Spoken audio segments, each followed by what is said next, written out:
What's going on, guys? How's everybody doing today?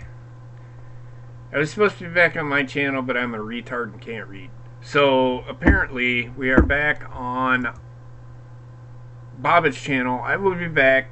I probably might do a video tomorrow. We'll see. Just to test it out, see what I got going on. Let me show you the new apartment. Yeah, we could show you the new apartment. I'm going to go drop some. We did get that apartment. We're pretty excited. You're going to, and I don't know if you watched the video or not, but yes, we're excited. So with me today, I do have Foulmouth Mike Bobbitt. Of course, it's his channel, but he had to go take off somewhere, so he'll be back in just a second. But I do have the smoking gun, because he was smoking a cigarette, Johnny Ray Sinister. How's it going, man? Oh, going pretty good, man. It's Friday, so no tomorrow. Yep. This weekend's going to be quite interesting. Going to the Brewer game on Sunday. We will still do our thing that we had talked about. Because it's a day game, so I'll be back. It might start a little later, like a half hour later than usual. But oh, that's fine. We'll be home. We'll be home right around that time. For those of you that don't know what we're talking about, it's none of your fucking business. But I love you guys, I really do. But that being said, we're gonna wait for Bobbitt to get into the news. We'll talk to Johnny without even talking about fucking wrestling or anything. So, what did you do today, Johnny? What did you do on your job? Did you work today? Yeah, I went to work today. Mainly honestly, it was just a lot of more driving than anything else. Just had to take a couple of extinguishers back to a customer, drop one off for testing. You know, did a couple, went and inspected a couple clients today. It was kind of a, Fridays is always kind of a chill day. Right. Nothing too, sometimes it's not too strenuous. I try to make it to where Fridays are kind of relaxed. Yeah, I mean, what the... Give me a second, guys. I'll have something. Uh-oh. Never mind. I found it. Yeah, today, I mean, I got up at... I can't sleep for some reason. I just cannot sleep past fucking 8 o'clock. So I got up at 7:30 this morning. I had a little bit of a headache. I couldn't sleep last night because every 10 minutes I was fucking passing gas. So I couldn't fucking sleep last night. So I got up, fucking went and grabbed some coffee, took Gator for a ride today. Got him some treats, came home, tried waking Heather up. She does not get out of bed, people. Like, I wake her up, and she looks up at me like, what are you doing? We have to go see that apartment today. Fucking not waking me up at 8:30 to go see for an 11 o'clock appointment. Yeah, well, we barely got there at 11 o'clock. Before 11. You realize what time we got there, right? It was 10:55. Was it 10:55? Yeah. But anyway, so yeah, we went and seen the apartment. It's a nice little apartment. The room that we're gonna put the baby in is about the same size as my room. The room that we're gonna take is the same size as the my brother's room. Living room's big, kitchen's big. I'll show it to you. We'll do a little tour. There's not much to it, but that's okay. Yep, there's a dog out back. Son of a bitch. Speaking of which, not many more weeks, and we'll be having one running around here. Yeah. I just wonder how Gator's gonna take me leaving. Yeah. I think he'll be all right though. He's at it. Oh, is he? Okay. Other than that, I mean, Bobbitt, are you back yet? I don't think he's back yet. Jesus Christ, man! Why does he does this to me every Friday? He takes off in the middle of. But yeah, so we're gonna be living down by the Mississippi River, Down by the border. moving Living close. in a van eating government cheese down by the river. Your poor nose hairs. I don't fucking understand. What's wrong with your nose hairs? From last night. I probably don't have Oh, any left. good God. Aaron says he's so tried. I I don't fucking know. I want Roman to beat Brock. I have a feeling that Heyman is going to help Roman. Why do you... I said that. We said that on Monday. Why do you copy that? You act like we don't know what we're talking about, Aaron. Did Johnny and I... Did we not say that? Yeah, I mean, we already kind of predicted that that's what was going to happen. Is it going to happen? I don't know, but that's a pretty good guess as to what's going to happen. I mean, they're teasing the fuck out of it, so... They are. They are. And do not forget, people, I forgot to mention it yesterday, the contest has started for the mouse. And I'll let Johnny talk about that. It's his mouse thing. So, guys, as a reminder, the contest has officially started. For the month of August, the top donator will get a signed mouse, but not just any mouse. The original mouse that was used to put the first person in timeout, signed by me and JP and the rest of the Obone crew. Yep. Yep. So, hey, finally, fucking Bobbitt's back, you son of a bitch. You always fucking do this to me. You take off in the middle of the fucking entrance, and I have to fucking fill time. I don't want to start the fucking shit without you, you fucking asshole. So anyway, let's start off with some news. The top story is that apparently Aleister Black hurt himself. It is a legit injury, and Bobbitt told me what it was today. I don't know for how long he will be out, but it is going to require surgery. What is the injury, Bobbitt? He pretty much pulled his dick. Okay. So he tore his... No, they say groin tear. He tore his groin. How bad it is, I do not know. What does that mean? I do not know. That means that they will have freaking Johnny Gargano versus Tommaso Ciampa. If Aleister Black is not able to go, they cannot let Gargano win that match. They can't. Right now, they can't do it. But that being said, you never know, they might have him do it, and then Aleister Black fucking comes back and fucking...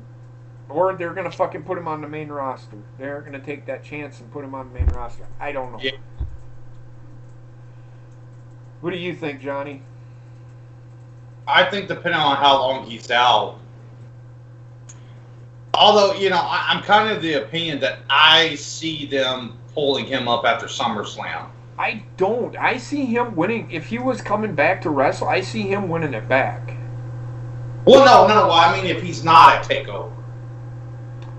Yes. If he's not at TakeOver, I see them calling him up after SummerSlam, depending on how long he's going to be out. Right. But if he comes back and he's at TakeOver, I see him winning the title back. Oh, yeah. And he's going to stay down in NXT for just a little bit longer. I see them calling him up after Survivor Series. And Heather and I were laying there, I was talking last night. Wouldn't that be interesting? They call up Aleister Black at the Royal Rumble, and he wins it. That would be interesting. That would be very interesting. I mean, don't even call him up after Survivor Series. Call him up at the fucking Royal Rumble, have him win it. Do you realize how big of a pop that would fucking get? Oh, it'd be a massive pop. It'd be a massive pop. But, you know, can you realistically trust WWE to do something like that? No. Yeah. What else you got, Bobbitt?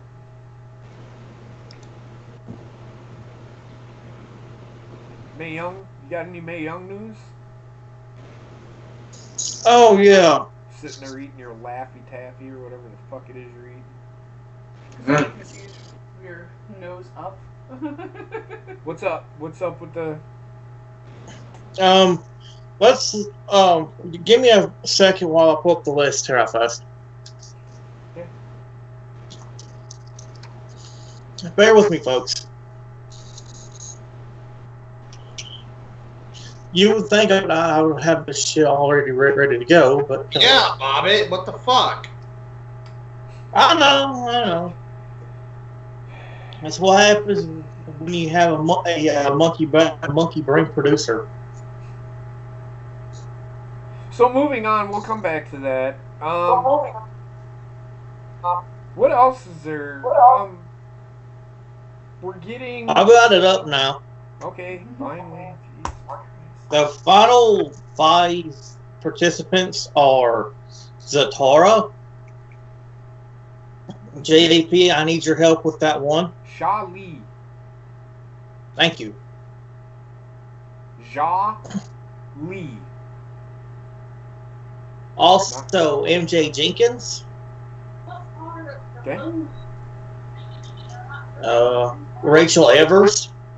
I figured that was she was going to get called up, put in that match. Go ahead. Alrighty, hang on. Allison Kay. Okay.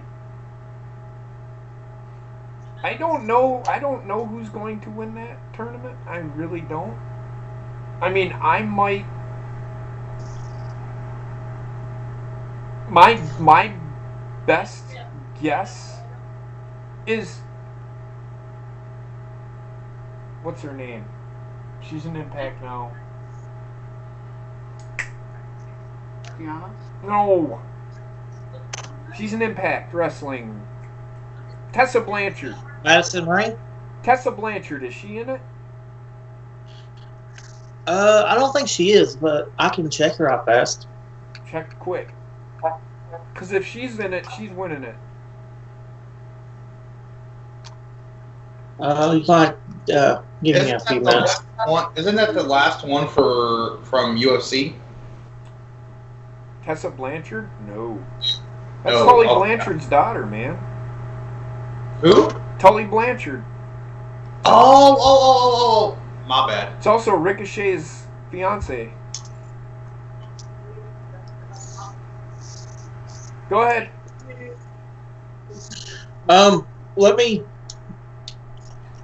Hang on. Give me a couple of minutes. Yep, that's fine. We'll talk about something else. Yeah.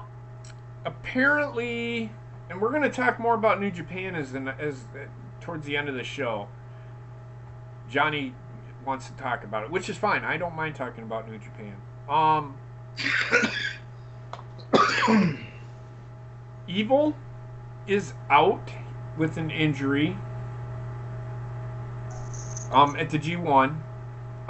Hangman Page got eliminated as of, I think, didn't you tell me that Monday, Bobbitt? Yeah. No, I said it. Oh, did you? You tweeted out that he's mathematically out Oh, of it. he's mathematically eliminated, but he'll still compete because that's what they do. Yep. But the G1 ends August 12th, I think. I think it ends August 12th. The actual finals are on August 12th. So the actual pay-per-view for it will be on August 12th. This past week, apparently, Daniel Bryan is close to signing his deal. He just hasn't signed it yet. They're going to give him everything he wants, a lighter schedule. So you ain't gonna get fucking Daniel Bryan 320 days out of the fucking year. You're only gonna get him probably every other fucking week, and at pay-per-views. which I am okay with. I wish they would do the same thing with fucking AJ Styles. Fucking showcase him way too much and it makes the title fucking worthless. Tessa Blanchard's not in the tournament. Okay. So I was gonna say. So I don't think Toni Storm is going to win it. Everybody wants Toni Storm to win it. I don't think she will. I honestly see Io Shirai or Mia Yim. That's who one of them two. That's who I see them. That's who I see winning it. I like Toni Storm, but I don't think she's. You know, not because they're Asian or anything. No, that has nothing to do with it. No, totally. But apparently Daniel Bryan's close to signing his deal. Whether or not he signs that deal, I don't know. They haven't really given any details on it or anything like that. I don't know much about news for this week. Just what happened this past week on fucking Raw and SmackDown. Oh God! There is word out that Asuka, and Bobbitt reported this to me, that Asuka took on Carmella, and they might do the same thing. That if Asuka beats Carmella, she will be also thrown into the match, which I don't mind because she deserves a rematch. Why does she deserve a rematch? Because twice she's been fuck finished. Yeah.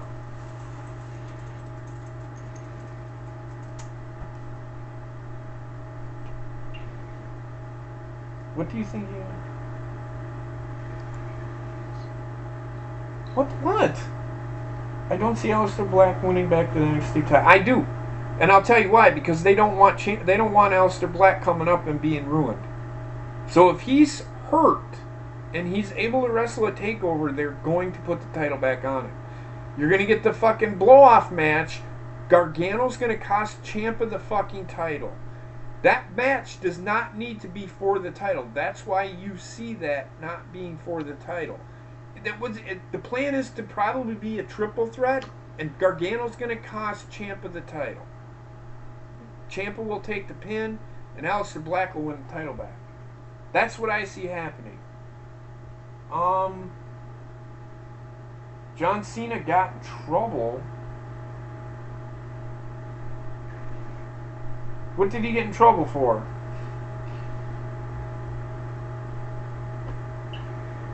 That's what I was shaking my head about. Well, apparently we don't know. There's not any fucking... Yeah, I didn't think there was. Roman Reigns is going to take on Brock Lesnar. Brock Lesnar, I'm going to tell you this right now. I love this Brock Lesnar. I wish they would fucking have him on at least twice a month. And I know that they won't do it. But that's the kind of Brock Lesnar I want to fucking see. Doesn't give a fuck about anybody. Johnny, what say you? I mean, we've talked about it. I'm sorry, man. I was looking to see. Repeat it. The Brock Lesnar that we got on Monday. Yeah. Now I agree. As much as I can't stand him being champion because of what they've been doing.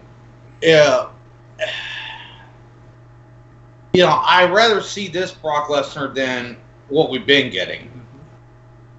In all honesty, there was something about Brock that I saw a parallel with him where they did it with, and it's to me it's like to troll the fans almost. It could be.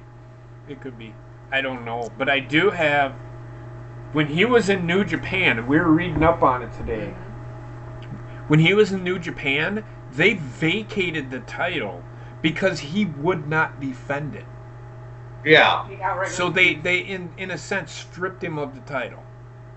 But he carried that title to another promotion. And I can't remember the name of that promotion. But here's a piece, and we'll start doing the New Japan thing now. Do you know who he beat for the title? Shinsuke Nakamura. So there you go. He has faced Shinsuke Nakamura. In fact, I heard something about that. That Shinsuke actually cried at the match because Brock wouldn't work. Yeah, I mean, Brock's a dick. Brock doesn't want to fucking do anything Brock doesn't want to do. And that's the problem that people in the fucking company and wrestling business have. Why WWE signed this guy in the first place? Because they knew that fucking kind of guy he was. That's why he fucking left WWE in the first place. Because he didn't want to fucking do the work, and the WWE pretty much gave him his future endeavor. That's why they fucking beat him. That's why they had fucking... I think it wasn't one of his last matches at King of the Ring 2002 against fucking Big Show, where he lost the fucking title. Paul Heyman turned on him the first time. I mean, WWE. I'm 95% sure that was a match, but we have the Trekapedia in here. Is he here? No, he's not.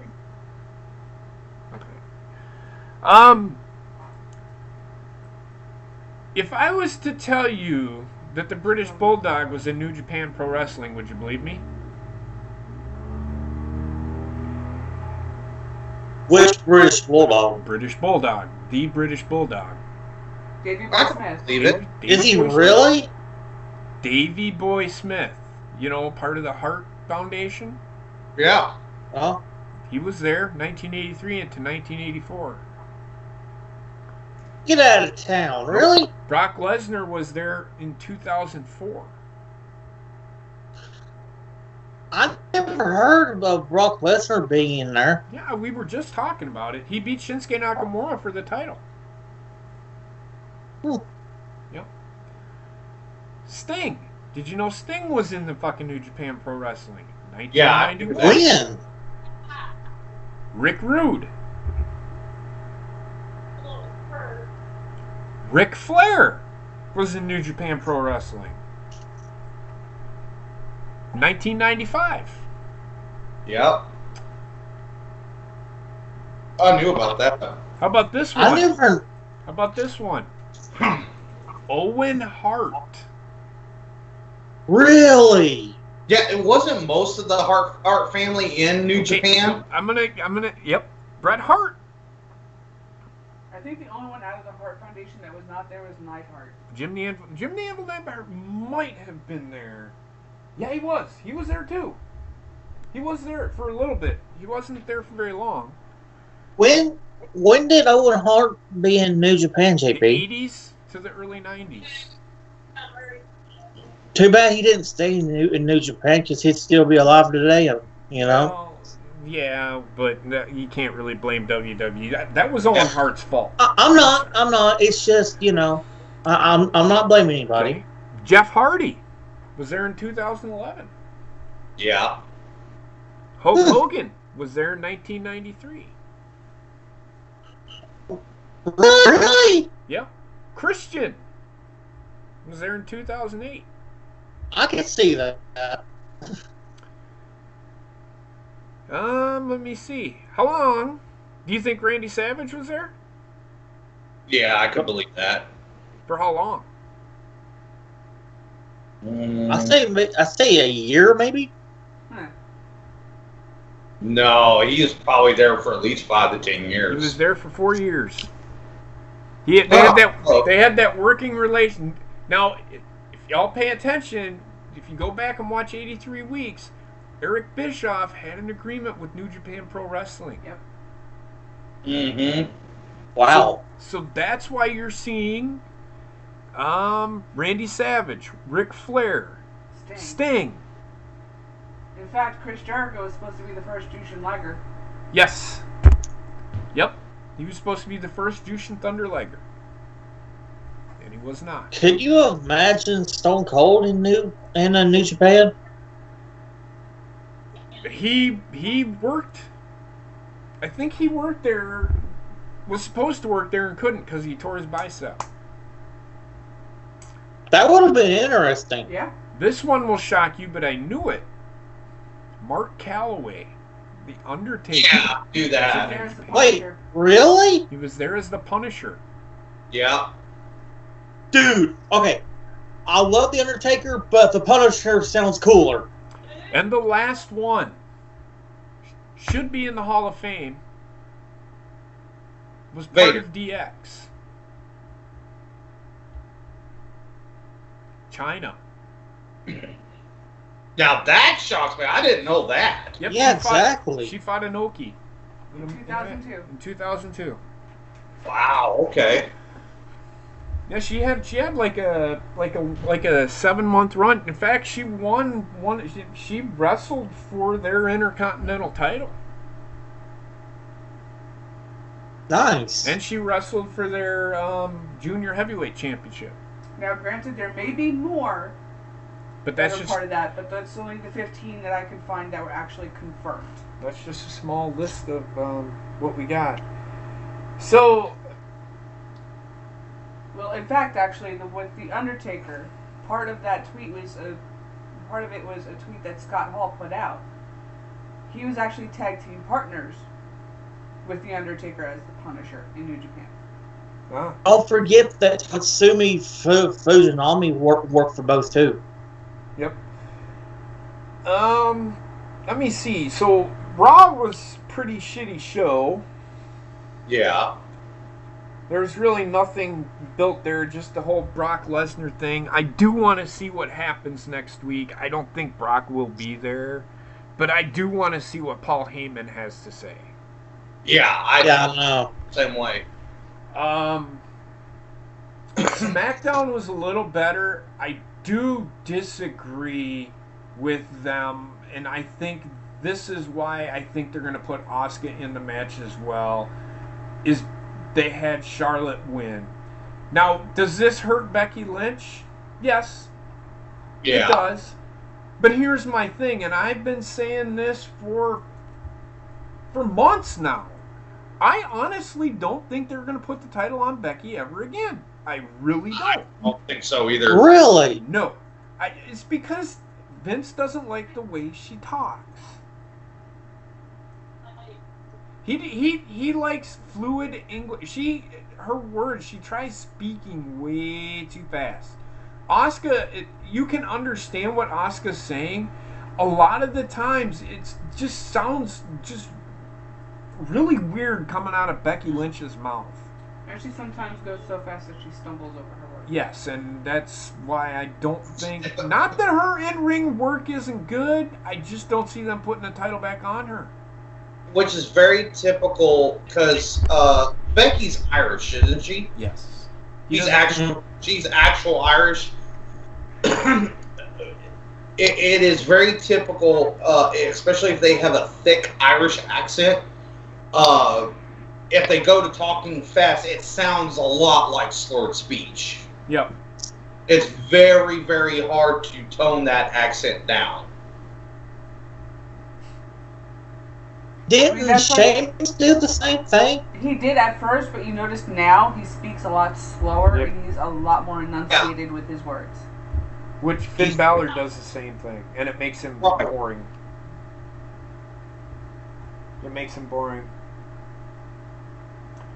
Let me see. What else?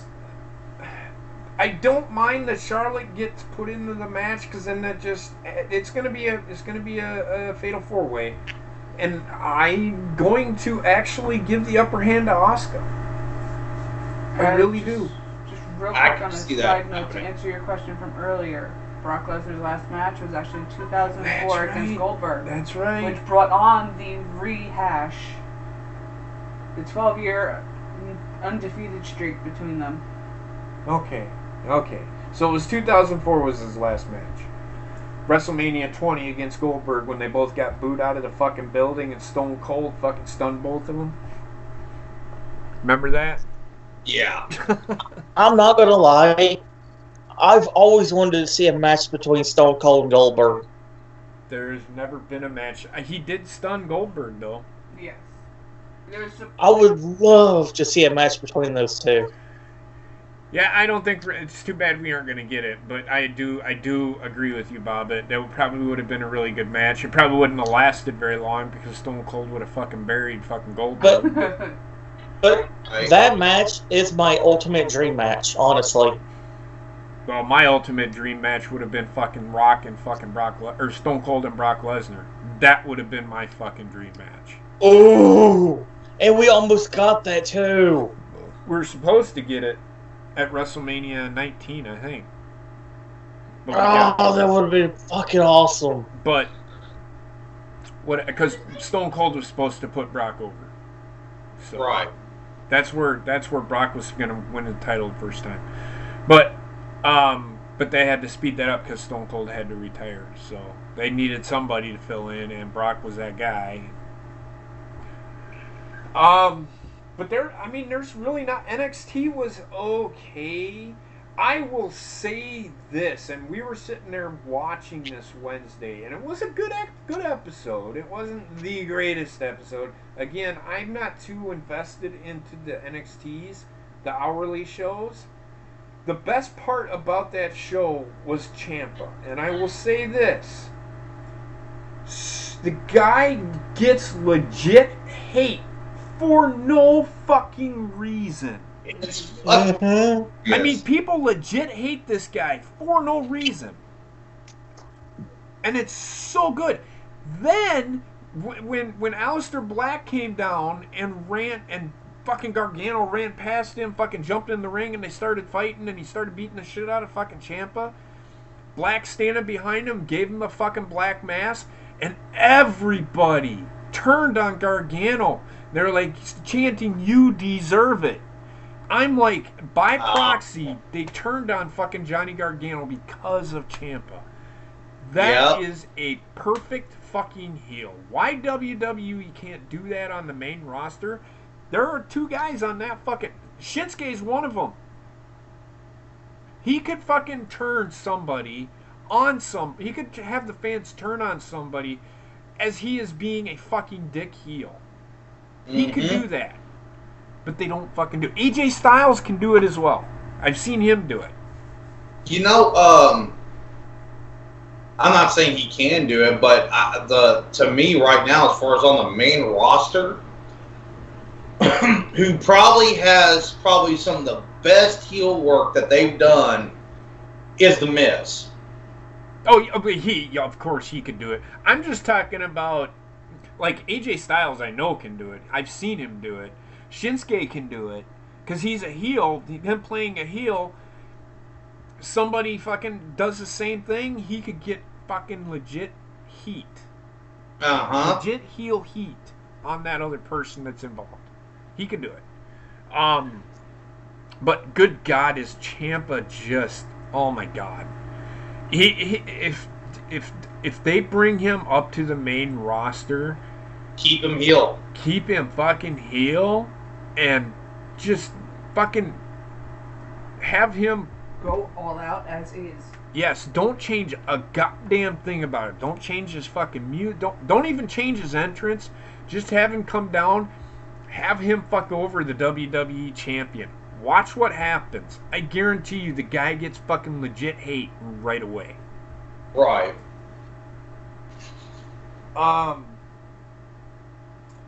But, I mean, there's not much in the way of news anymore, unless Bobbitt's got more that we can talk about. I mean, I just wanted to talk about, you know, let's talk about this, and it's coming. It's right around the corner. It's less than a month, All In. Yeah. And we're going to talk about the indies and whether or not they are more... Now, here, listen to what me and Johnny are saying.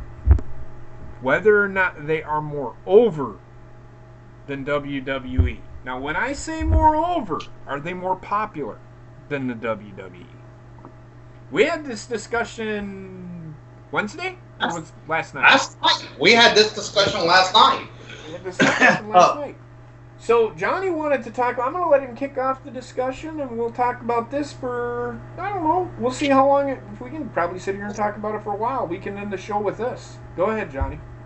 Well, so, for those of y'all that don't know, I mean, it's kind of obvious that there's some nights, especially after we're done doing the show, or sometimes we're not doing a show, we'll all get together on Skype, and every now and then we come up with these something's usually said, and it sparks a pretty good discussion. Well, last night, I think it was Trek that mentioned it. Trexter said New Japan is more over than WWE.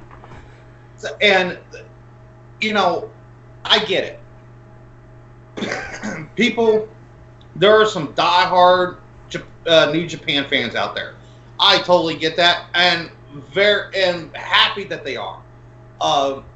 New Japan, in my opinion, from what I've seen, puts on a better product than what WWE does.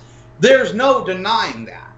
But when you talk about being over, you got to look at it this way, and this is the one thing I think a lot of people get wrong. When you look at something being over, there's a difference between a superstar being over and a promotion being over. Mm-hmm. When a superstar is over, he's gotten over with the fans that love the product. Yep.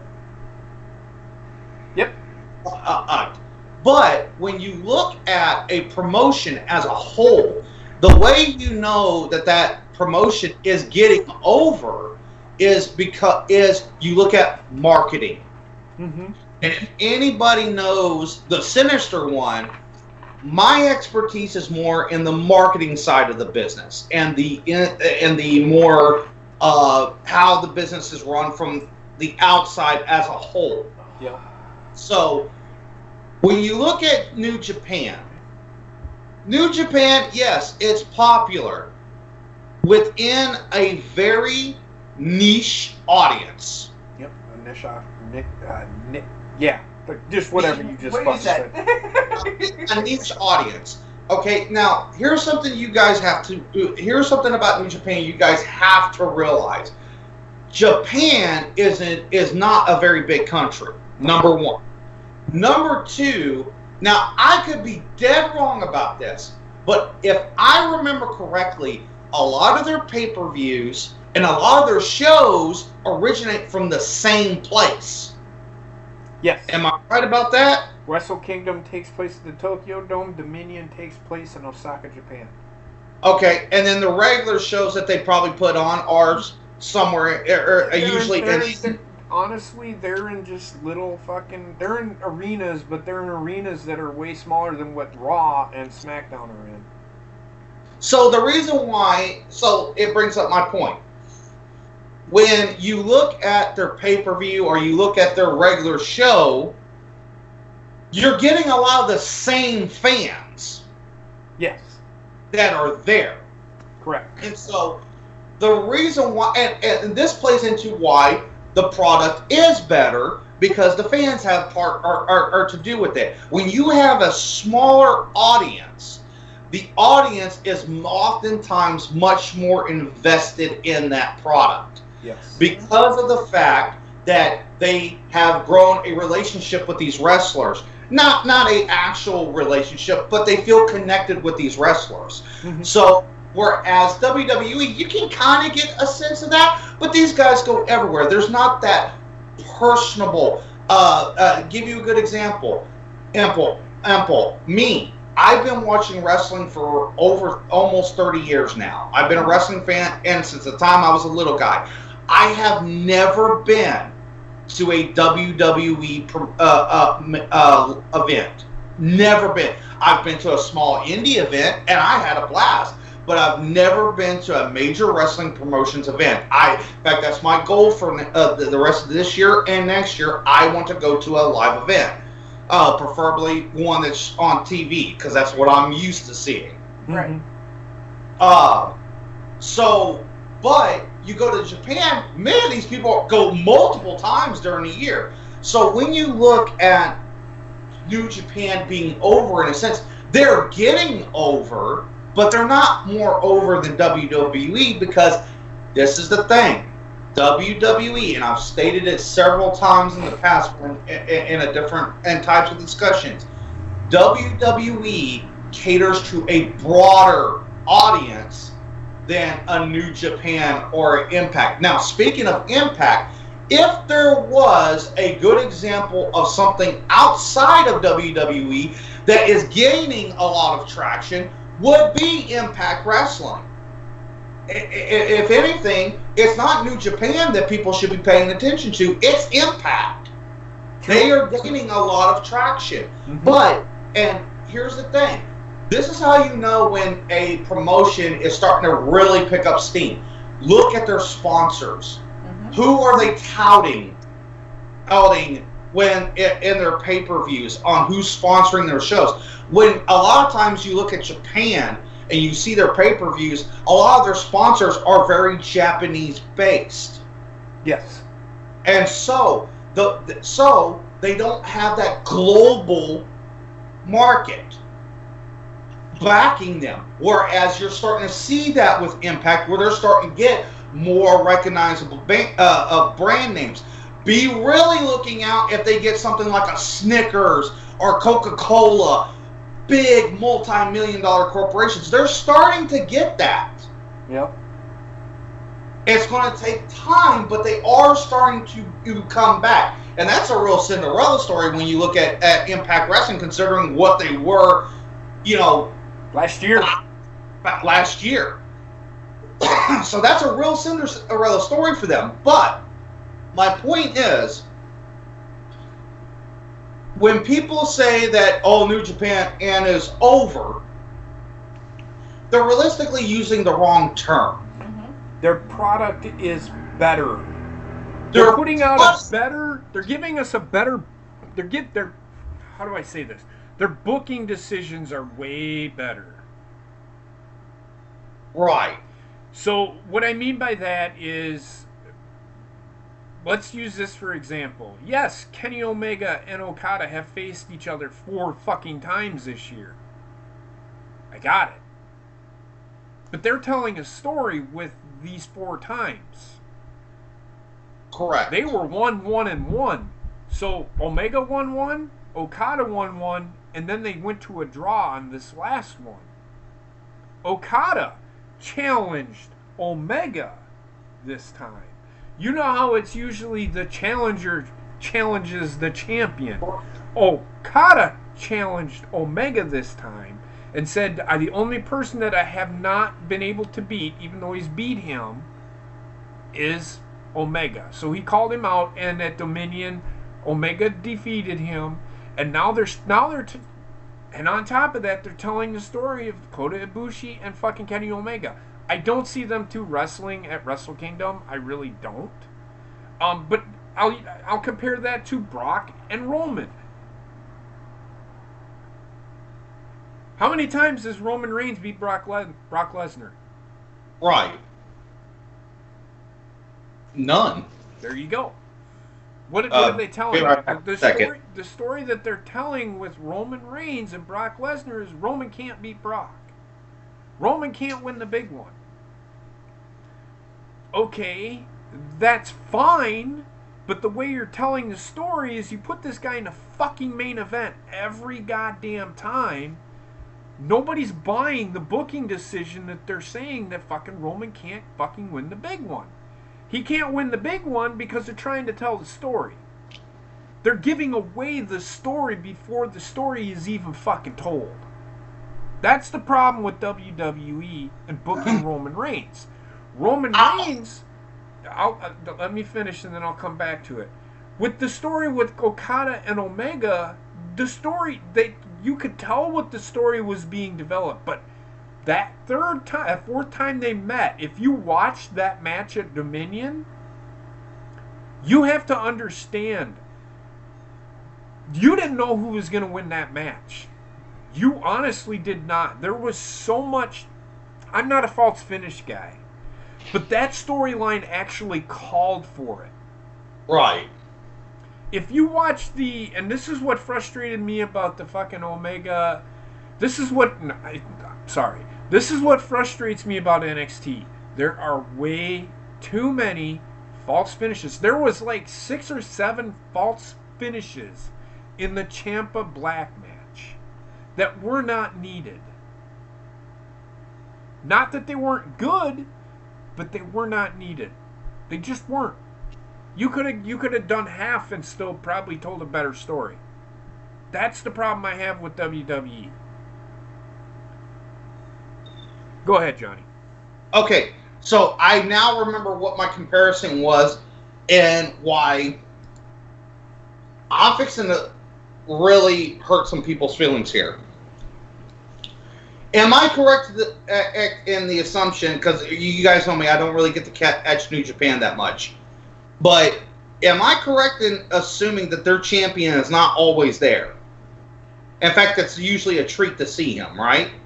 Well, I mean, he's at every... Okay, I will say this. He doesn't defend the title all the time. He's in the building, but he's not always there to fight. He's not always... Well, he's always there to fight, but he's not always in a championship match. He's sometimes in a tag team match. Like, he's involved in the G1. Okay, my question is, where was it that the comment, what was the promotion that everybody was kind of like, oh, it's so amazing because we don't get to see these guys every week, so it's like a special treat. So when Okada was champion, he only defended the title he defended the title less than Brock Lesnar did, but he was there. He showed up and wrestled. Right. Okay. So here's where I'm fixing to go ahead. Here's where I'm fixing to piss people off. Okay. It's realistically, if we're being dead honest, it's the smart fans' fault that Brock Lesnar is being champion for so long. Mm-hmm. And this is why. Okay, Okada is there every week, but here's the thing. Seeing him is like a special attraction. Mm-hmm. Well, in correlation, Brock is that special attraction. Yep. Okay, so what happened is WWE tried to capitalize on Brock being that special character that you see every now and then, and guess what? The smart fans hated it. Yep. They turned on Brock.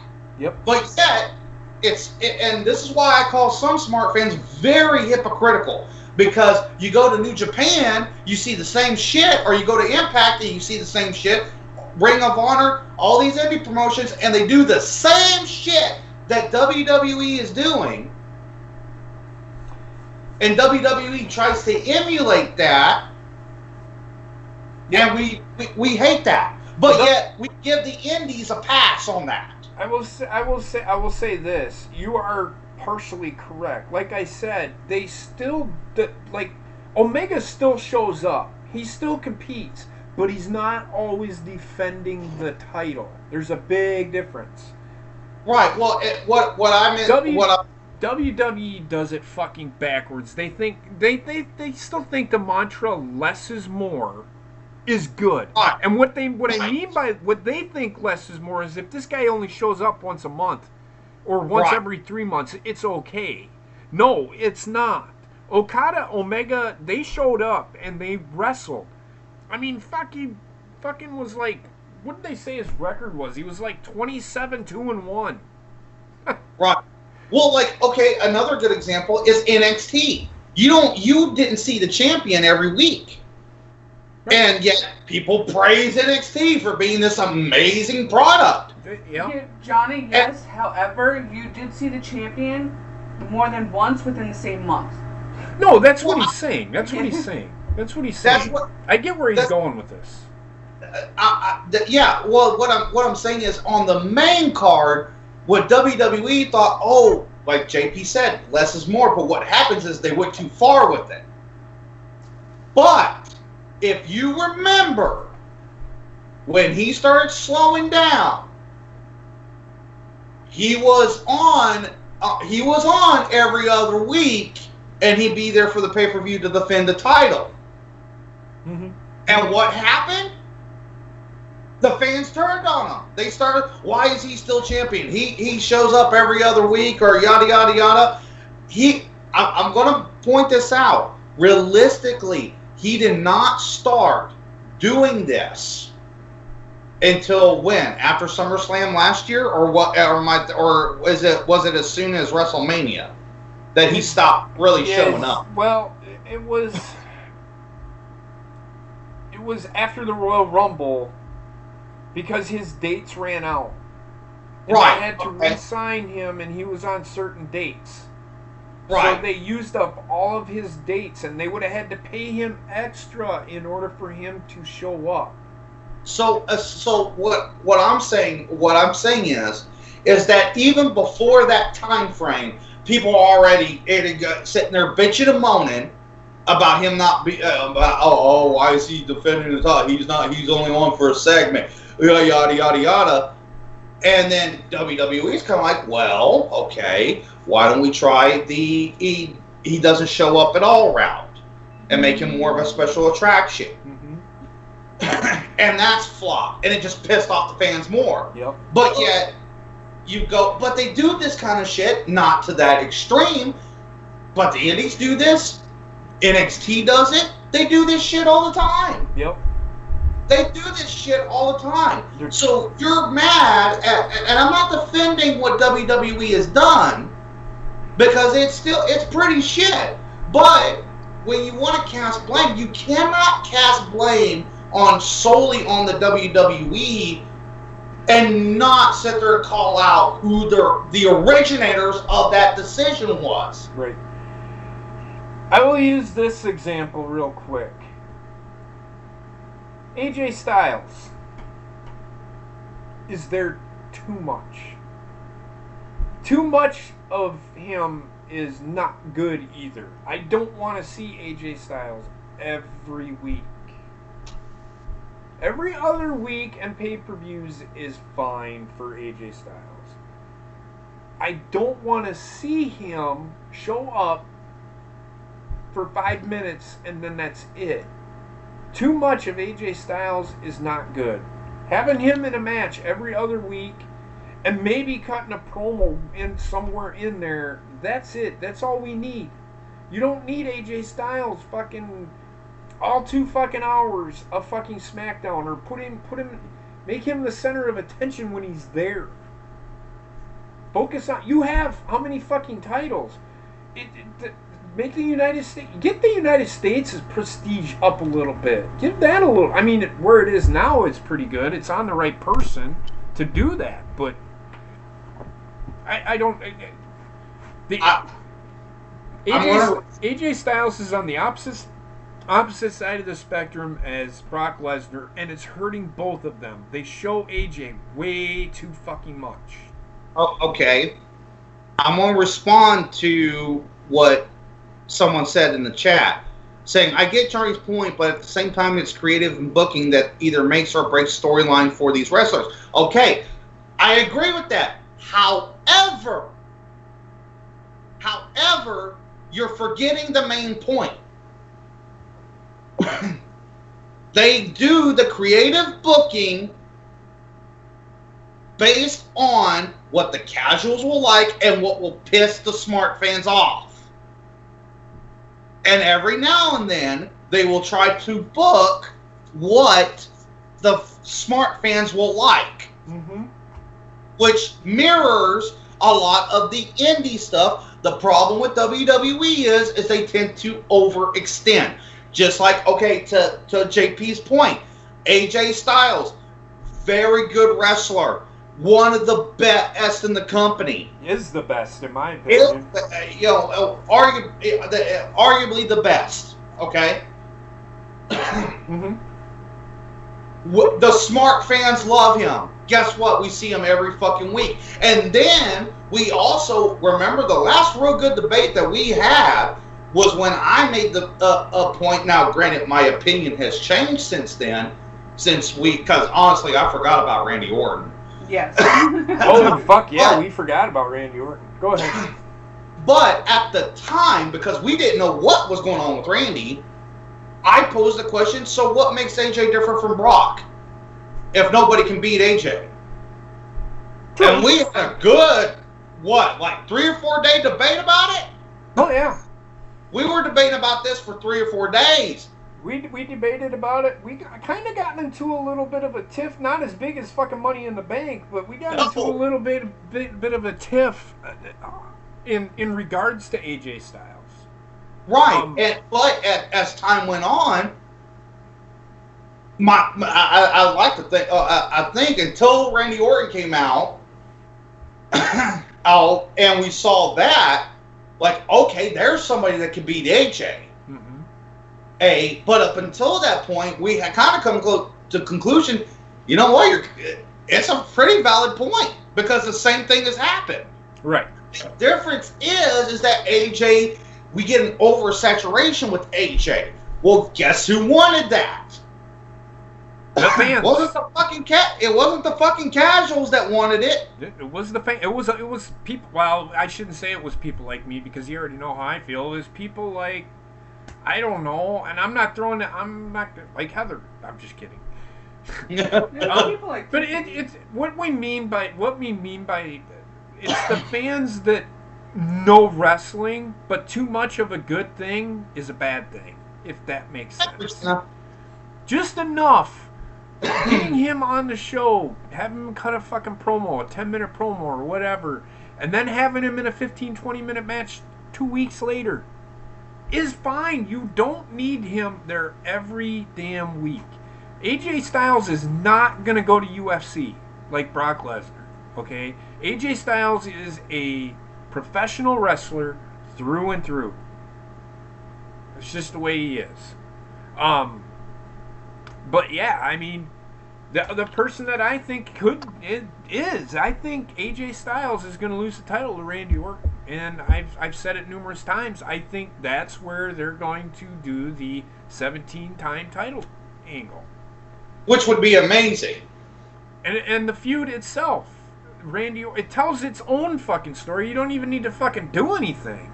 The John Cena Randy Orton story is one of the greatest feuds in WWE history. And I know that we talked about fucking The Rock and Stone Cold, Stone Cold and Vince McMahon, but John Cena and Randy Orton is right up there with them. And they've never met at WrestleMania. They've never main evented. The perfect place for it. So, yeah. What do you guys, Bobbitt, what do you think about what we've been talking about? I know I think Bobbitt fell asleep. No, I'm asleep. Just kidding. I agree with everything y'all said. Like, I really don't have much more to add, because, y'all hit the nail on the head, and I have nothing else to say.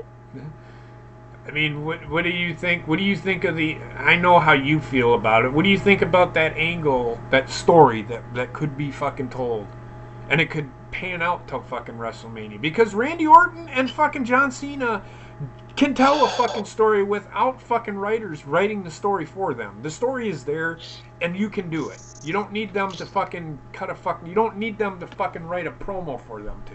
They can do it themselves. If you thought that my reactions to Asuka are emotional, wait until John Cena wins his 17th title, if he does. You ain't seen nothing yet. I mean, it could very easily happen. We will see, though. I'm not saying that's what's going to happen. I am that big of a John Cena nerd. Trexter, you came in the conversation. I think you're the one that sparked this conversation. What do you think about what we've been talking about? I agree with what you guys said. It's like, AJ shouldn't be on every show. He should, show up every third or fourth, like every other week or so. That's just like, he cut a promo, or he could show up on the Titantron and stuff, but he shouldn't be on there too much, because then it loses its mystique. Right. And then as for Orton, I think that's exactly what's going to happen. I think Cena's going to beat him at WrestleMania. Is it 35 this year? 35 coming up? Yep. Yes. Yeah, he's got to beat him for 17. Yeah, I mean, and just to throw it out there, Trek is the one that sparked this New Japan Pro Wrestling conversation, because he's the one that said New Japan is more over than WWE, and I'm like, what the fuck are you talking about? It is not. It's putting out a better product than WWE, and that's where we got off on our little tangent here, as far as talking about how often Brock Lesnar shows up. I will say this, and I made mention of this at the beginning. This isn't the first time that Brock Lesnar has done this, so I don't think that this is a work. I honestly think this is a shoot. This is Yeah, Brock I think Lesnar so, being too. a fucking cocksucker. He did this at New Japan, and they vacated the title because of it. Yeah. He did not want to defend the title because he did not like the person that he was going to wrestle against. And it was Hiroshi Tanahashi. He didn't want to put Hiroshi Tanahashi over. Fucking John Cena, fucking Japan Pro Wrestling. Are you kidding me? At the time, I mean, Shinsuke was that, but now Tanahashi became the John Cena of professional wrestling over there. I do want to. Oh, sorry. No, that's fine. And so, Brock, this isn't the first time he's done this. So I think that what he is doing is not for storyline. He is legit holding that title hostage. Get the fucking title off of this guy. Because if you're telling this story, rehashing this garbage story in fucking New Japan, get the fucking title off. I've said it numerous times. If I owned WWE, I would strip him of the fucking title. I would have stripped him of the title after fucking Greatest Royal Rumble. Said, you ain't gonna fucking show up, you're fucking fired. I'll pay you your fucking whatever and you're done. I don't need you here. Get the fuck out. Go sit on your ass and let your wife jerk you off and so you can fucking go to UFC and get your ass knocked the fuck out by Daniel Cormier. I don't give a shit. I do want to address this. I agree with TSS on this point. I think the term "smart" is a bad term. It is. It really is. However, if you look at the origination of that term, it was us that came up with it. Yes. It's called the smart mark, which is why, if you notice, I never refer to a enlightened fan as a smart or a smart mark, or use the term mark. I either use a smart fan or a casual fan. Yep. Because at the end of the day, we're all fans. And that's true. And whether you're a casual, whether you're a I call them hardcore fans. I'm a hardcore fan. I'm not going to fuck anywhere. I will always watch WWE. And for all those people saying I gave up, I'm done watching WWE, what is to say that the WWE puts on probably the greatest show they've ever fucking done and you missed it? And then you're like, oh, I missed it. Now I got to go back and watch it on the network. Well, I'm just saying, I'm waiting for that day because it's gonna happen. And you all that stopped watching it are gonna kick your own ass when it does. Because that day is coming. I'm telling you, it is coming. It's not too soon, but it is coming. And it will be here, and I will love every fucking minute of it. I have not missed an episode of fucking Raw or SmackDown in like 4 years. I don't fucking miss the show. It may bore the fucking absolute dog shit out of me, but now I have a reason to do the show. Is because of you guys. And I would rather you guys sit down and watch the show with me, and then you can make your assessment. That's what we do. That's what we're trying to do on these Mondays and Tuesdays for these shows, and the pay-per-views for that matter. And I'm not telling you guys what to do or anything like that. I'm just saying,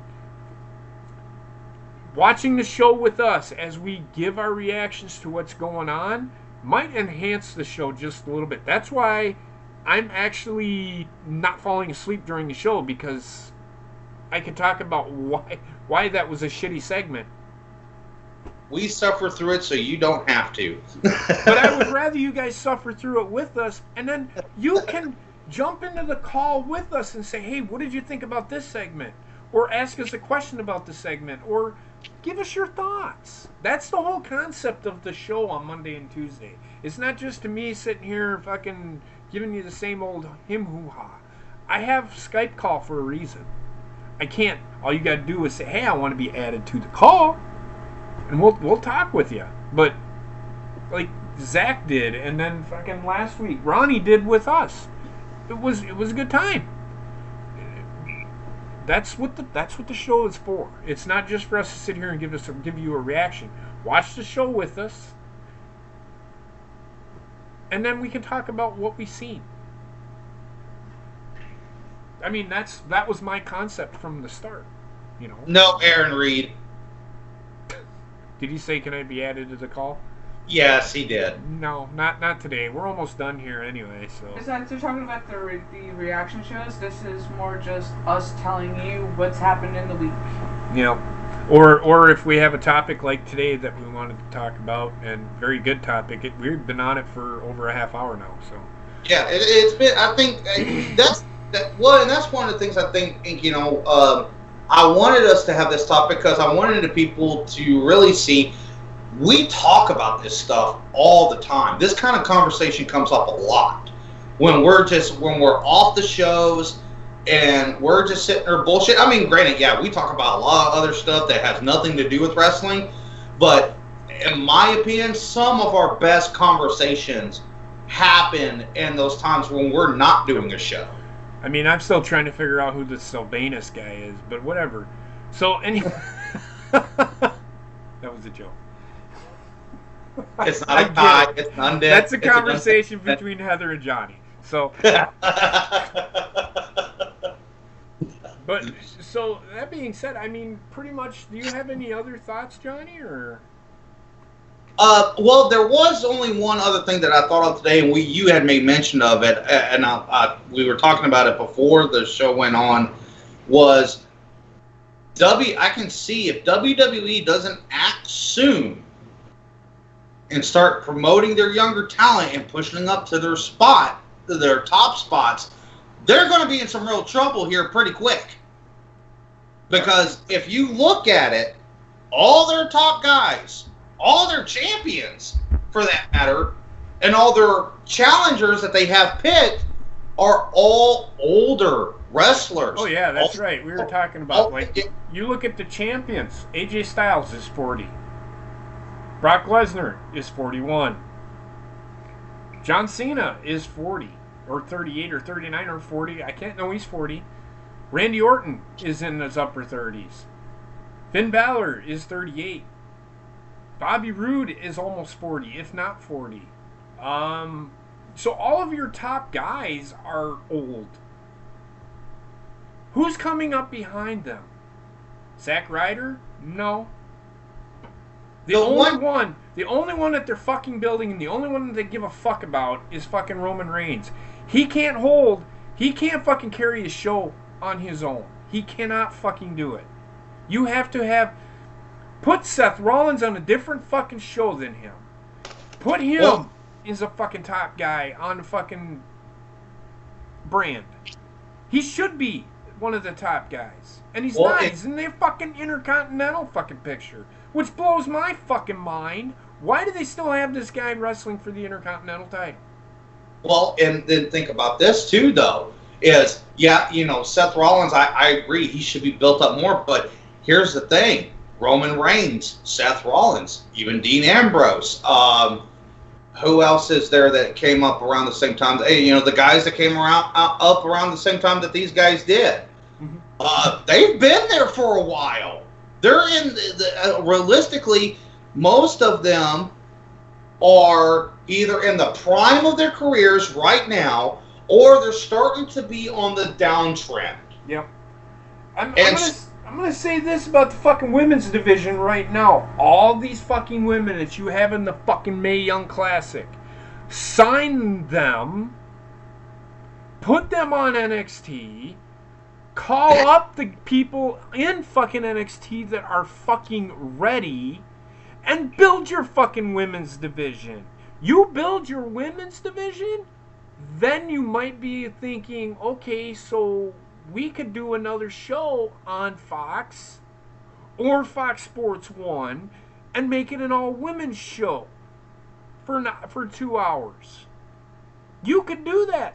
WWE don't, though.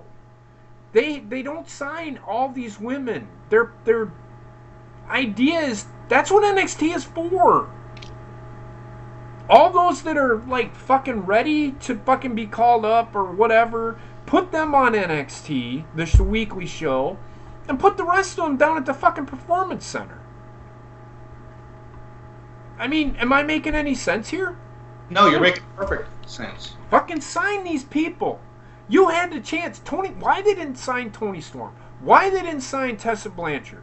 Why they didn't fucking sign Io Shirai a long fucking time ago? I do not know. Them are 3 of the top 15 wrestlers in the fucking world on the women's side.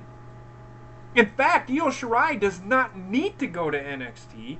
She's main roster ready. That's how fucking good she is. Kairi Sane did not need to go to NXT. She was main roster ready. I can see why they did it, because they gotta teach them the WWE way. You don't need them sitting down in fucking NXT burning away with their talent. Bring them up. Bring them up. Don't let them sit down there and rot. Bring them up. Because I'm going to say this now. NXT is nothing more than a developmental fucking promotion. It's all it is. It's all it is. It's not better than SmackDown and Raw. Yes, they give you a better show. I'll tell you this right now. If Aleister Black was to be called up and wrestle on the main roster, he'd lose. He would lose. He would be booked to lose every fucking time. Yeah. Because he's nothing but a minor leaguer. Sorry. You can all hate me for saying that, but it's true. The way that they book shit, he's a fucking minor leaguer. He can't wrestle against a fucking Roman Reigns. He can't go up against the Seth Rollins. In fact, I don't even think he could beat Seth Rollins in a match. I know he couldn't beat AJ. I don't think he could beat Daniel Bryan. They've got to fucking build the guy up per storyline in order for them to fucking have a legit shot at beating these top guys. Get them up to the fucking main roster and fucking build them. Get rid of these fucking loser people that you have, like Kurt Hawkins and fucking Zack Ryder and fucking, thank God they got rid of James Ellsworth. You know, get rid of Bobby Roode too. He's fucking garbage. I'm sorry. I love Bobby Roode. I love his fucking music, but he's fucking garbage. They have fucking ruined him. Release him and fucking move on. And I also want to speak to something else, because I see a lot of it. We always talk about the booking and the writing being the main issue. Mm-hmm. And you probably know where I'm coming from on this as well, because it goes back to it always goes back to the fans. It always does. When we had the Attitude Era and we had the Ruthless Aggression era, we got good storyline, but we also got good wrestling. Yes. And wrestling. And then WWE went through that lull right after the Ruthless Aggression era, because they were pretty much, a lot of their superstars were older. They were starting to lose a lot of their superstars. Mm-hmm. But they did a lot of storyline back then. Yep. What was the biggest complaint back then? Too much story. Too much story. Too much story, not enough wrestling. One of the biggest complaints. Yep. So now we're sitting there complaining that, and I'm not saying that us are, but because we kind of know what the deal is. But now you have the majority of the fan base sitting there going, "Well, where's the story? Where's the deal?" Well, motherfucker, you were there 2 years ago bitching about the story, and you wanted more of real indie style wrestling. Well, now you got it without the story. And the difference is, Johnny, with us is we're not complaining about there being not enough story, or there being too much story. We're complaining about what the story actually is. Yeah. Exactly. Exactly. But go ahead. But what you had, though, you didn't have. Because, see, this is where I think a lot of times people get confused. Is because there's been times, as you well know, that we've been called casual, nothing but casuals. We've been called smart fans. What you guys don't understand, we are not that. We're hardcore fans. We're diehards for this product. Mm-hmm.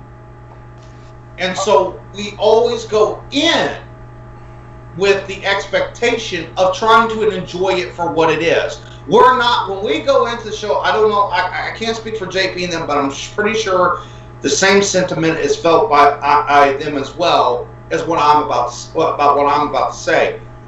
Every show, even though we know it's probably going to suck, especially when it comes to Raw, we always go in with the expectation, I'm going to at least try to enjoy it for what it is. I tried that. It does not work. And it doesn't work. But, like JP, like myself, we know that this is not, that's not the case. But part of us still, we have that hope. And we look, and that's why you see us go on these rants, why you see us go have these discussions.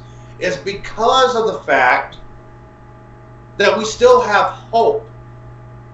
The fans that you're sitting there saying, always complaining about whether or not it's storyline, or it's the wrestling, or it's this particular character, or it's that particular character,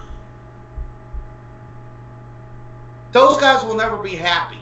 Yep. Never going to be happy. Yep.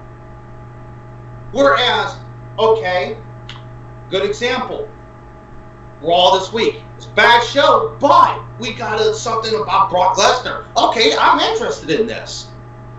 The type of fan that we're talking about will just shit on the show, say it sucks, there's nothing good about the show, and spend an hour or two telling you why it's bad.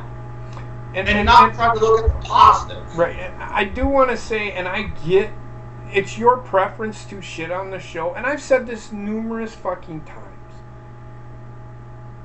If you don't watch the shows, okay? And don't take this the wrong way. Anybody out there that doesn't watch Raw or SmackDown. Well, I don't know why you're not watching SmackDown. SmackDown's actually been okay. They've been telling a pretty good fucking... They've had some pretty good... Really good stories. But Raw, I understand why people don't want to watch Raw. It puts them to sleep. I get it. But people... My issue is... And I'm not calling out names. I don't do that. People fucking coming into the channel, which I love you guys. People coming in and saying... And I'm not talking about just you guys. I'm talking about just random people coming in and saying, God, Raw fucking sucks. That's why I quit watching 5 years ago. Then how in the fuck do you know what's going on? And don't tell me, well, I watch the pay-per-views. That doesn't help. That doesn't tell me anything. You're only getting a little bit of the story when you're watching the pay-per-views. Yeah, they give you the little vignettes, but that doesn't tell the fucking story. What annoys me is, it's like voting. I'll use this analogy. I use this all the time. If you don't vote, don't bitch. Especially at me. Because I'm just going to look at you and go, you don't know what you're talking about. Right. You have no right to say anything to me. Don't even talk about politics with me. It's the same thing with wrestling. If you don't watch the product, don't tell me it sucks. How do you know? I've said this to numerous people. Don't be afraid to experience it. You might like something out of it, like we did on Raw. The prime example, the story that they're telling with fucking Brock Lesnar and Paul Heyman now. Where is this going to go? I want to see what Paul Heyman has to fucking say or what he's going to do on Monday. I mean, he's probably not going to fucking do anything, but... Right. I mean, what is he going to? I'm going to turn on Brock Lesnar. No, he's not going to tell you that. He's going to do it at SummerSlam, but he's not going to tell you he's going to do it. But I want to see what he does. What he says. That's what intrigues me. There's always something that intrigues somebody. Always. There's always something that intrigues somebody. And SmackDown's been doing that with their show mostly. I mean, I don't care about Carmella. You all know how I feel about her. I could give two shits about fucking Alexa Bliss. I want to see fucking Ronda Rousey. She's going to have her first match in fucking Raw. Right, yeah. I mean... Watch the shows. I'm telling you, you're going to see something that you do like. Ronda Rousey is really good. She is way better than what I was one of those high. I was more skeptical than anybody on this call. You and me. Oh, you Ask me. Heather. Both. I said, "Oh my God," and she's very skeptical of her. I was even more so than she was.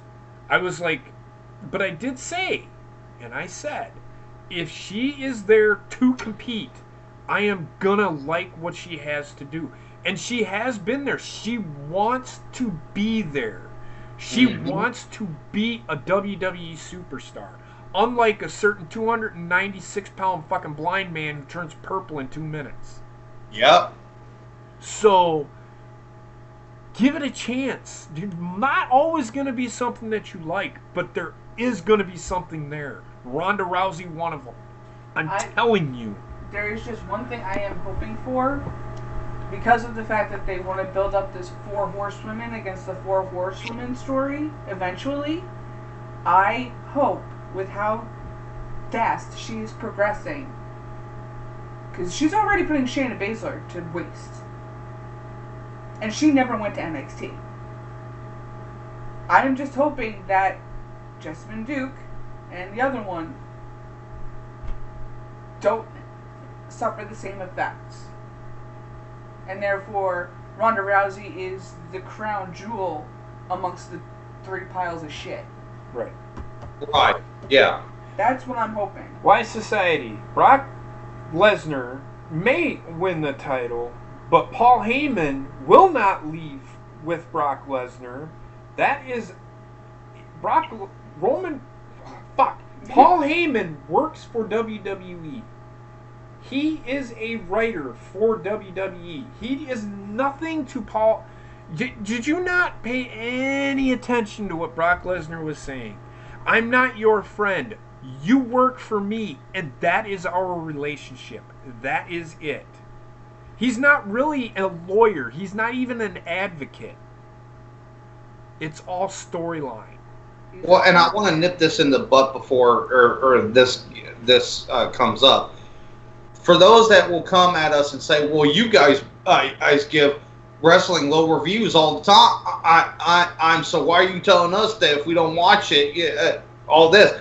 I know that shit it is coming, so I'm going to nip it in the butt right now.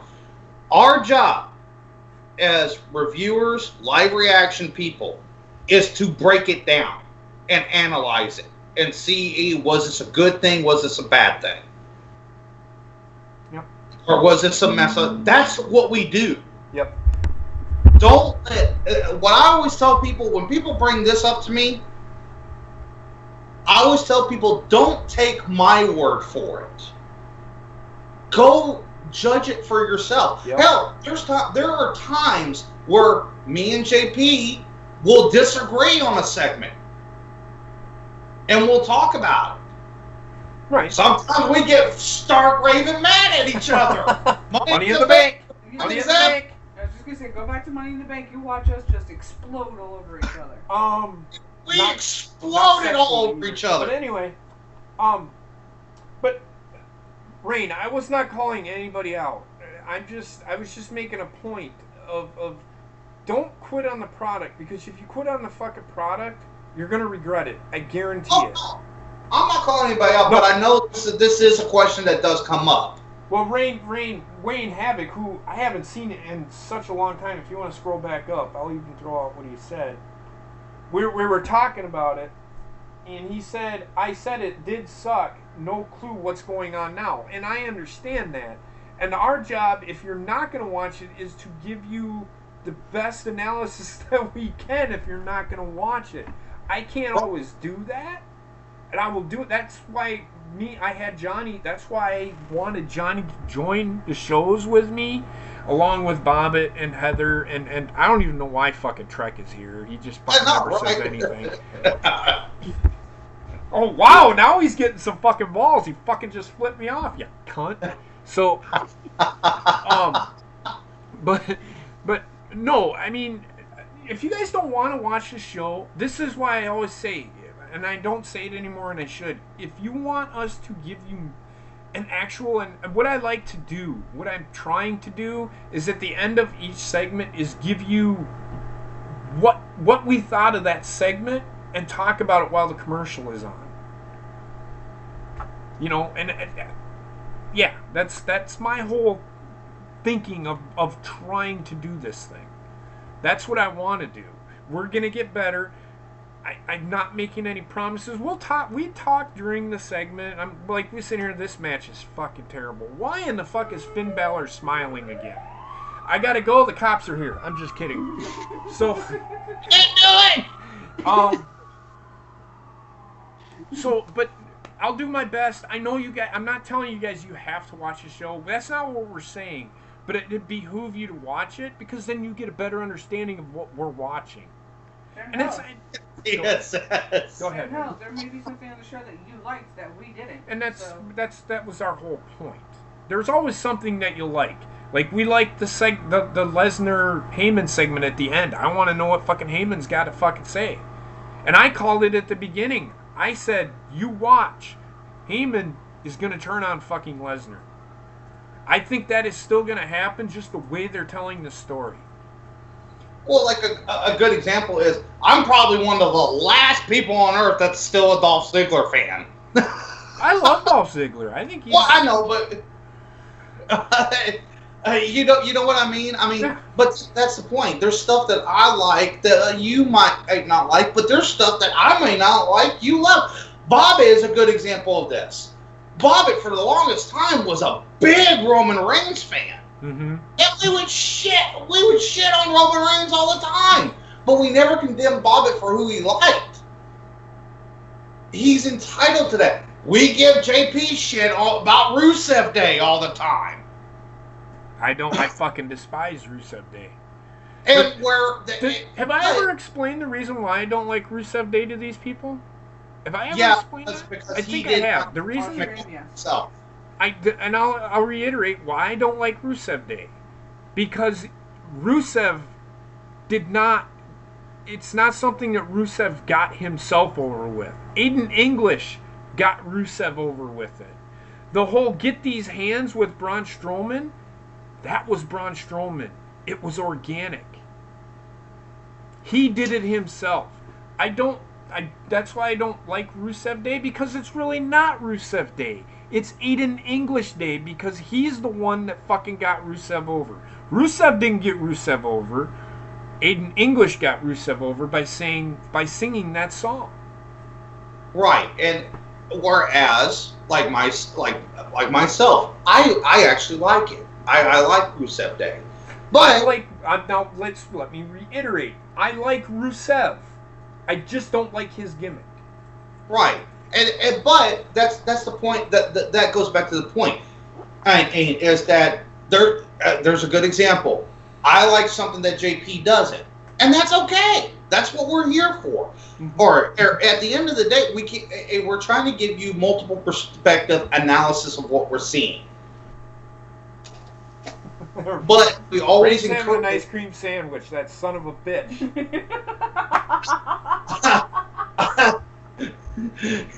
But we always encourage for you to go make the judgment call for yourself. Love your rain. Love your rain, by the way. It's good to see you back again. My channel will be back on Monday. Well, I'm probably going to be back tomorrow. I'm probably going to do a stream, but I'll be back on Monday for sure. So I'm looking forward. I'm excited. I was hoping today, but yeah, I'm a dumbass. I don't know how to read. So, yeah. But, yes, I mean, I like Finn Balor. I don't think Johnny cares for the way they're booking him right now. I don't care for the way they're booking him. I want them to show me the demon gimmick. We had this discussion the other night. Right. New Japan does their fucking... They always use the demon gimmick. He lost with the demon gimmick, but he always looked strong losing. There's a difference. Looking weak losing and looking strong losing.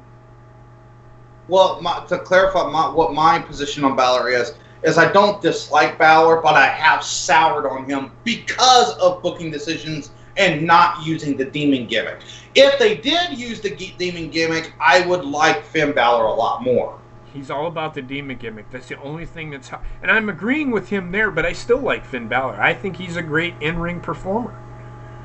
Right. And everybody's always like, why does he always fucking smile?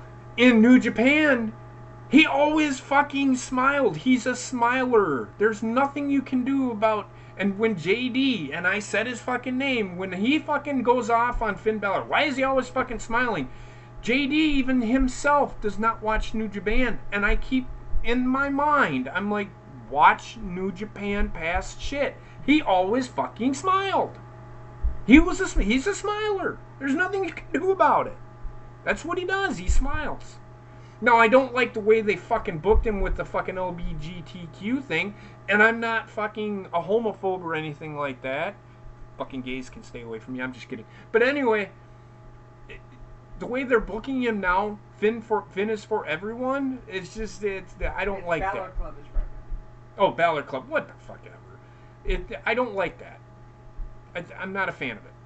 And right, TSS, yours and my sentiment is the same. What's his? I'm sorry. He says, to me, I have always found Finn Balor boring unless he was the demon. Then he was interesting. So basically, the same as TSS. Me and TSS share the same opinion. I don't dislike Finn Balor, but to me, he's more interesting as the demon as he plays the demon gimmick than what he is right now. Well, we discussed this. His last name is named after a demon. Right. Why don't they just fucking use the gimmick? He can lose using the fucking demon gimmick, but it's a protected gimmick. He lost while he was in New Japan. If you go back and I just did... You fucking clap back. Fuck. You fucking clap back. I'm gonna fucking throat punch you. There's another person I can't fucking stand is Bianca Belair. Fucking god-awful. Anyway, so Finn Balor, if you go and watch Smack It Up, he loses every fucking time he's in the demon gimmick. But does that make him the demon gimmick dead? No. Because he looks strong losing. He always looks strong losing. WWE cannot fucking book somebody to look strong losing. Maybe Braun Strowman, but that's about it. You can have fucking Finn Balor lose. I know it takes 4.5 fucking hours to put the fucking makeup on. He doesn't need to do it during the damn pay-per-views are fine.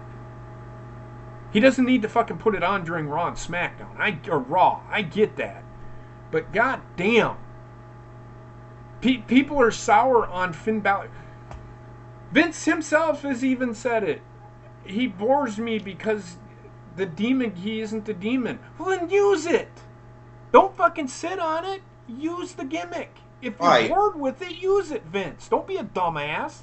You're fucking burying yourself when you say shit like that, because fans like me, fans like Johnny, fans like TSS are going to say, then use the gimmick. You've got it there. Use it. Use it during pay-per-views. That's fine. I mean, the way they're fucking booking the guy loses every time. He should fucking bring out the fucking demon gimmick at a fucking pay-per-view anyway. Gets pissed off and he's like, fuck it, I'm bringing out the demon gimmick. You just called the... Every time he fucking loses, he builds more and more to the fucking demon. It can be done. Actually, Y Society, Finn Balor was doing that before Seth Rollins, so realistically, Seth Rollins ripped off Finn Balor. Yes, he did. And you can't get into his moveset? Go watch him in New fucking Japan. The guy has that coup de grace. I don't like the coup de grace more than the next person. I think the Spanish Fly would be the perfect fucking finishing move for that guy. Well, we talk about it all the time. Mm-hmm. You know, Stone Cold Steve Austin, greatest wrestler of all time. We all tout it. Anybody that watched the Attitude Era thinks Stone Cold Steve Austin was the greatest thing ever. Guess what? He only used 5 moves. Where he was very small move set. Mm-hmm. And it was the character that he played. The character that he played. His before he became Stone Cold Steve Austin, and we talked about it yesterday, he had move after move after move after move. But then he changed his character to a brawler, and they're like, okay, we need you to. We know what you can do. We need you to limit your moveset. Every now and then, throw in a sleeper hold or, you know, a sharpshooter. He put the sharpshooter. He used a sharpshooter in WrestleMania 13. You know, I mean, he wasn't always this 5-move guy. The character called for him to have the fucking stomp a mud hole in your ass. That's what it was. Oh, his moveset in New Japan was way better. He still had the coup de grace, but he had more moves than the coup de grace. But to reiterate the point, moveset is like maybe 25% of what gets a wrestler over. Yep.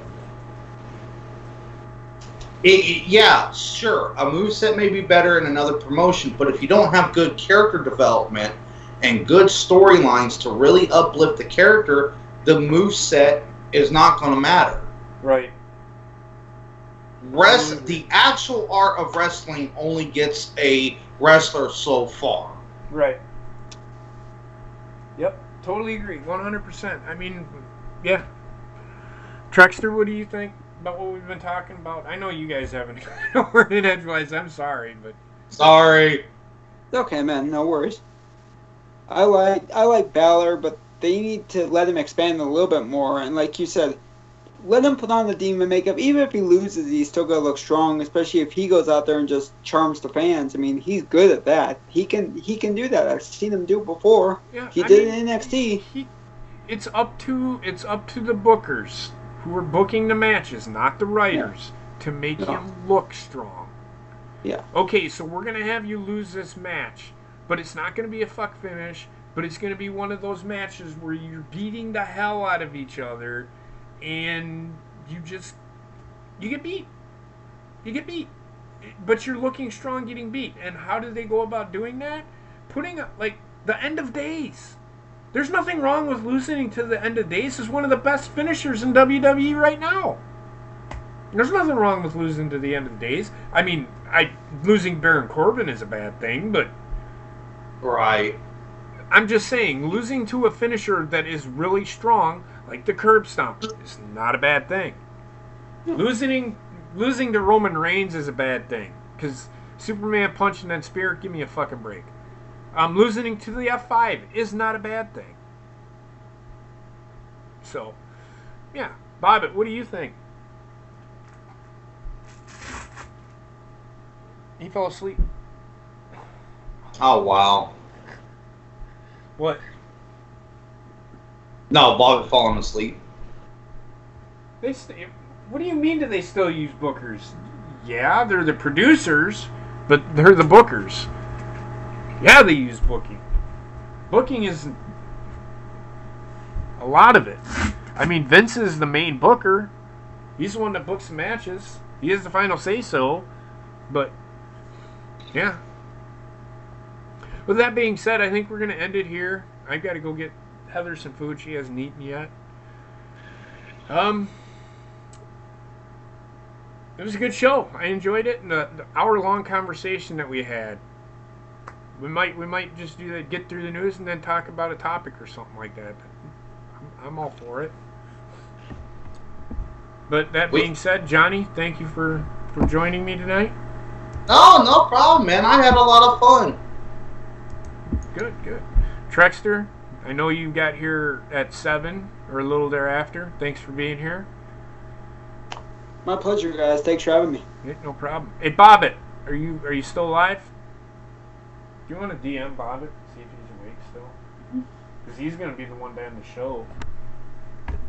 It's his channel.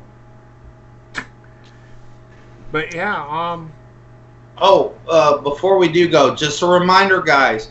This is the month of August. The competition has started for the original Timeout Mouse. Remember, the top donator for the month of August will get the first ever Timeout Mouse signed by me, JP, Heather, and the rest of the Cold Bone crew.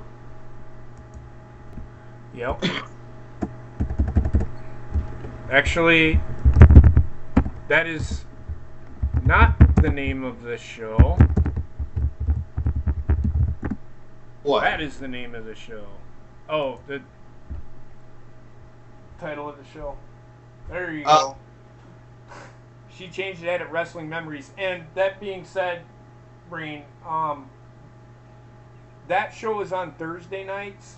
Drew stepped back because he wanted more family time. So we're still doing the show, but it's going to be me and Johnny and Trek and Heather and Bobbitt doing the show. But yeah. So that being said, is Bobbitt alive? Bobbitt. I'm alive. All right. Well, I'm going to say goodbye. I'm going to let Bobbitt say goodbye. This is his channel. I want to thank everybody. I'm sure Bobbitt's going to say the same thing. I want to thank everybody for being here. And I'm going to turn it over to Bobbitt. Did you want to turn on your camera and say goodbye, Bobbitt? Yeah, I could do that. All right. Do all you guys want to shut your camera off? And I'll put Bobbitt on camera and he can say goodbye and give all the shout outs and shit.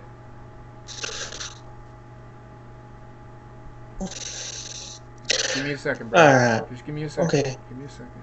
You fall asleep? No. No. You just liar. Anyway, go ahead, man. It's all you. Alright, thank you guys for coming out tonight, supporting the stream. Special thanks, as always, to my special co-hosts, Johnny Ray and Trexter. Even though Trexter was later than a $20 hooker. Thank you, JP and Heather, for letting me do this. And yeah, that's pretty much it. We'll be here next week. It'll be episode 13. We'll talk more about what happened last week and freaking all that good garbage. And we'll probably have another topic to talk about. Just giving a little programming note, on Thursday, Johnny will be moderating the show. And we're discussing, I can't remember what the episode is for Monday Night Wars. And Bobbitt fell back asleep. Awesome. Just kidding. Nah, I don't know. Yeah, no, you're good. Bobbitt's tired. He had a rough day at work today, so apparently there was a big car accident, so people were busy today, which is good for him because he was working, making some cash. So that being said, we're gonna end it here. Don't forget, tomorrow night, Behind the Reels, part 3 of the Harry Potter reviews, Prisoner of Azkaban, one of the best ones. This is where it starts getting darker and darker and darker. So looking forward to that. I actually have to watch episode 2 and probably watch 3 later. I've recorded them all. I fucking love them shows.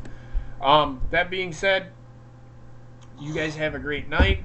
I will be back on Monday for sure. I might do a live stream tomorrow, like I keep saying. But I will be back for sure on Monday on my channel where we will do raw live reactions. That being said, y'all have a great night, and I hope to see you tomorrow and Monday. Have a good one.